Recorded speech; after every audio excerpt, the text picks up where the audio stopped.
The spirited monthly newspaper, The World's Advanced Thought, was a monthly periodical founded by Lucy A. Mallory in 1886. The paper's motto was, "Love is the way, the truth, and the life." Mrs. Lucy Mallory contributed her own spiritual writings as well as the inspired contributions of others. She served as a writer, editor, and publisher of the paper, which had an international readership that included renowned Russian author and vegetarian Leo Tolstoy. Through this uplifting publication, Lucy Mallory highlighted themes that emphasized the inner light of the human being.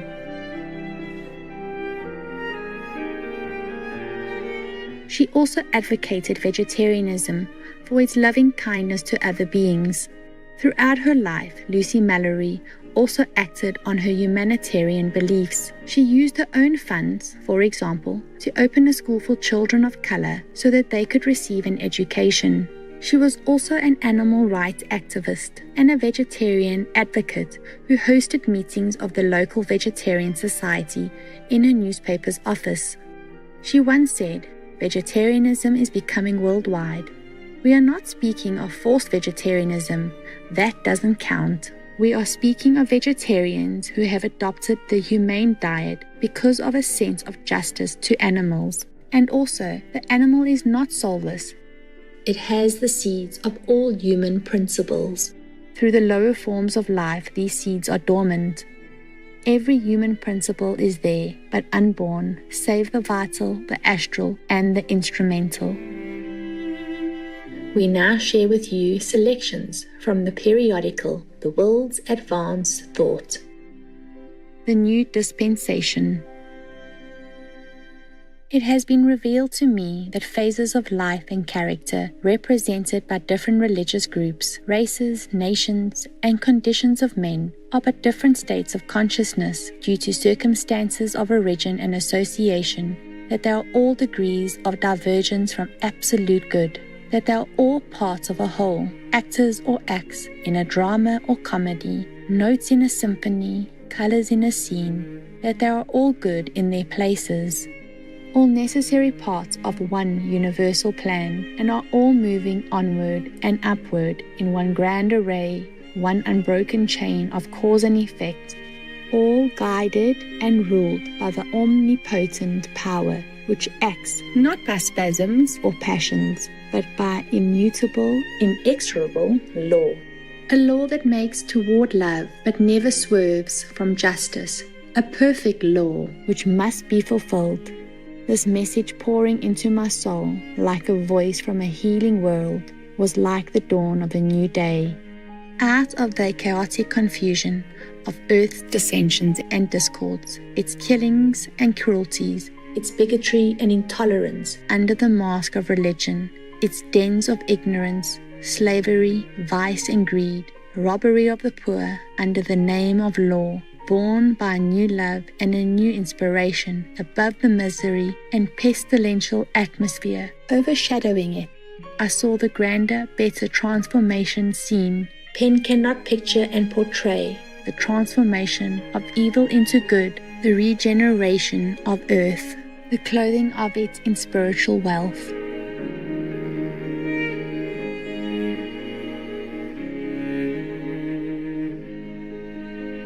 The power of harmony is the power of God, and to remain harmonious under all trying circumstances is to be in the best state to receive God's help.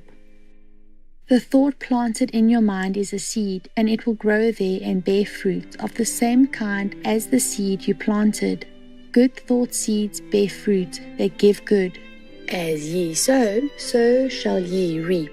Constructive planting is reaping its harvest. Destructive sowing is reaping its harvest. The present-day man has come to his limit. Now comes a superior being who will bring the whole world into divine union. The mighty power of love shall work its wonders, and peace, divine peace, shall reign. Spiritualism has rooted now and will soon begin to bear spiritual fruit. The public memory is now going to be long on good and short on bad.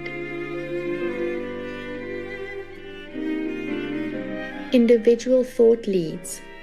Know thou what wove yon wood bird's nest, or of leaves and feathers from her breast, or how the fish could build its shell, painting with sunrise each annual cell, or how the shady elm tree adds to her old leaves new myriads.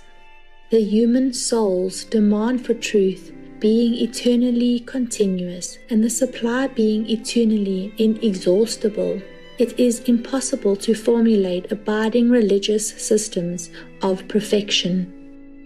While the religious system as a moral influence may be above the spiritual thought of the mass of its faithful followers, the spiritual thought of individuals will ever be above the most advanced religious system. Creeds in the highest forms and the purest conditions cannot from the very nature of things dispense and conserve the higher spiritual truth. They express past conceptions and must, therefore, ever be behind the most advanced spiritual thought. Thus the moral progress of mankind is assured by the evolution into formal and social expression of the thought involved in the spiritual consciousness of the advanced minds, and the social qualities and tendencies never fail to be a reflex of the thoughts of the social members in the concrete. Thus the unified thought forces being the organic and conserving energy, the ultimate conclusion is that the highest and truest conception the human mind is capable of forming of the universal or divine energy must accord with it. Mankind spiritually affiliates into a single individuality with a God parentage common to all, and in the tendency of all human experience. As to the proof of this proposition, the evidences of human history are affirmatory of it.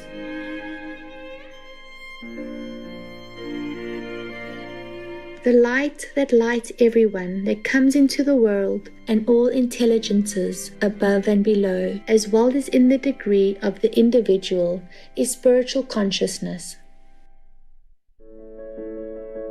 The season has its degree, as has the planet, and the object of the experiences, each and all, is to expand and extend the consciousness.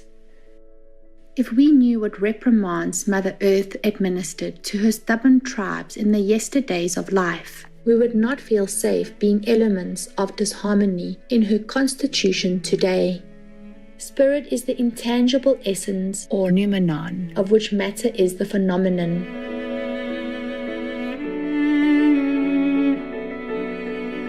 The awakening. O thou that moves on the deep of spirit, wake my own from sleep. Its darkness melt, its coldness warm, the lost restore, the ill transform. That flower and fruit henceforth may be its grateful offering, worthy to thee. You are not human until you are humane. From center to circumference, harmony will prevail. The angels of the Lord will protect all who will receive them. The good time coming will start with the harmonious view. Angels shall walk with mortals, speak with mortals, advise with mortals. Good is, first of all, a self-upbuilder. Evil is, first of all, a self-destroyer. The ages will move on, and every year will be a new beauty spot left in history's calendar. All sin, so all die. Now we are to learn the divine science of virtue and truly live joyous, blissful and free. Spiritual unfoldment is doing the will of God, creating order and harmony in one's being and surroundings. Communication between spirits and mortals will be established. Then will heaven and earth be united, and all will know that death itself is dead. If you love, you will surely be blessed. All growth comes through suffering. Blessed are the pure in life, for they know God. Wise growth is silent, destructive ignorance is noisy. We have passed the devil age and entered the God age. This will be a year of unexpected events, mostly pleasant. It takes an illumined, harmonious vision to see into the future. The old sinks to its level. The new rises, full of divine and all-conquering life, to a higher plane of consciousness. All killing will cease before another year comes around, and never again will this beautiful earth give birth to conflict.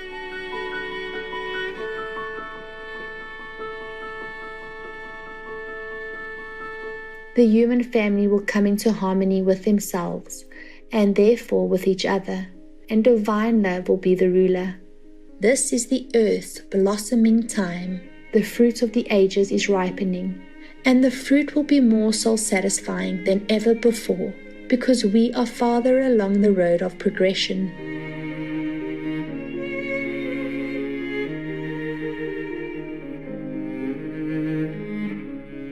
Splendid viewers, thank you for your company for today's selections from The World's Advanced Thought, a periodical by Lucy A. Mallory. Vegetarian. The New Dispensation, Part 1 of 2 on Words of Wisdom.